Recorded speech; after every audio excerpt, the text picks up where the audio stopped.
Assalamualaikum warahmatullahi wabarakatuh. Kami dari kelompok 1 yang beranggotakan Agita Riza Kusuma, Ameliana Febrianti, Arni Nazira, BS Dita Fitri, dan Dena Fadliati. Akan mempresentasikan hasil diskusi kami mengenai hasil yang diinginkan dengan mata kuliah pengembangan dan perencanaan kurikulum dengan dosen pengampu yaitu Ibu Monika Primasari, MPD. Baik, di sini saya akan menjelaskan mengenai understanding by design. Understanding by design adalah sudut pandang pendekatan dalam merencanakan dan melaksanakan pembelajaran yang memandang pembelajaran sebagai sebuah cara untuk membangun pemahaman siswa melalui backward design. Backward design adalah model dengan gagasan bahwa proses desain harus dimulai dengan mengidentifikasi hasil yang diinginkan dan kemudian bekerja mundur mengembangkan instruksi yang menggerakkan siswa untuk mencapai hasil tersebut dengan memutuskan apa tugas atau kegiatan siswa yang akan dilakukan selanjutnya. Baik, saya Arni Nazira akan menjelaskan mengenai tujuan pembelajaran IPA untuk materi klasifikasi makhluk hidup. Sebelumnya saya jelaskan tujuan dari klasifikasi makhluk hidup adalah untuk mengenali, membandingkan, dan mempelajari tentang makhluk hidup.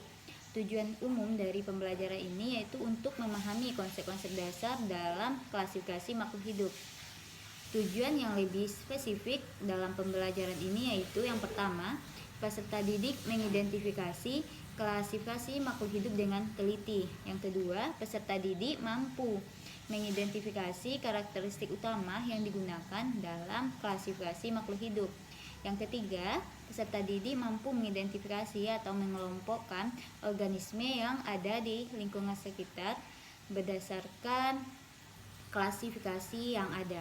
Baik, saya Dena Fadliati akan menjelaskan materi tentang pembelajaran. Klasifikasi itu merupakan cara kita menyusun dan mengorganisasi beragam makhluk hidup ke dalam kelompok-kelompok yang lebih besar dan bersifat sistematis. Hal ini membantu kita untuk memahami keberagaman kehidupan di bumi dengan lebih baik.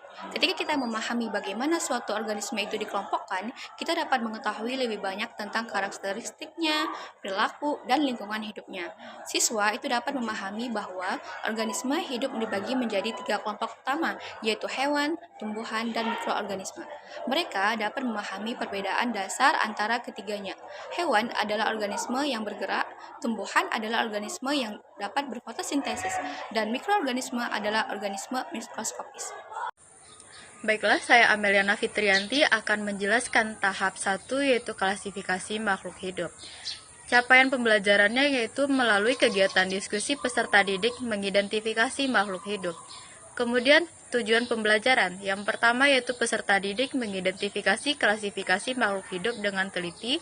Yang kedua, peserta didik mengidentifikasi karakteristik utama yang digunakan dalam klasifikasi makhluk hidup. Yang ketiga, peserta didik mengidentifikasi organisme di lingkungan sekitar. Kemudian yang selanjutnya yaitu pertanyaan pemantik pemateri. Pertama yaitu kenapa makhluk hidup harus diklasifikasikan. Yang kedua, bagaimana cara mengetahui karakteristik utama dalam klasifikasi makhluk hidup.